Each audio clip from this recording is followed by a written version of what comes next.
خاتون نے دوران پرواز کورونا کی تشخیص پر خود کو جہاز کے واش روم میں آئسولیٹ کر لیا۔ امریکی خاتون نے دوران پرواز کورونا ٹیسٹ مثبت آنے پر خود کو جہاز کے واش روم میں 5 گھنٹوں تک آئسولیٹ کر لیا۔ برطانوی نشریاتی ادارے BBC کے مطابق امریکی اسکول ٹیچر ماریسا کو 20 دسمبر کو شکاگو سے آئس لینڈ کے شہر ریکاوک جاتے ہوئے دوران پرواز اپنے گلے میں درد محسوس ہوا۔ رپورٹس کے مطابق خاتون نے ریپڈ ٹیسٹ کٹ کا استعمال کیا تو ان میں کورونا کی تشخیص ہوئی۔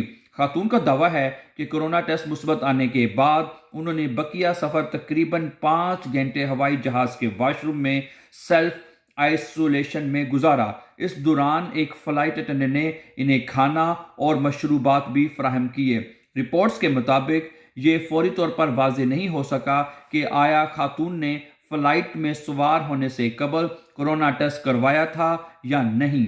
ماریسا اس خاتون کا نام ہے، نے 5 گھنٹے ہوائی جہاز کے واش روم میں سیلف آئسولیشن کی ویڈیو بھی بنائی اور ٹک ٹاک پر اپلوڈ بھی کیا، جسے 40 لاکھ سے زیادہ صارفین دیکھ چکے ہیں۔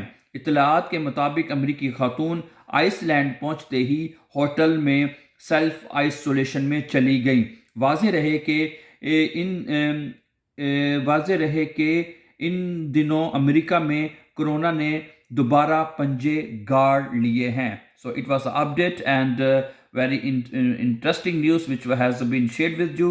Thank you very much. Have a nice time. Like, share and subscribe.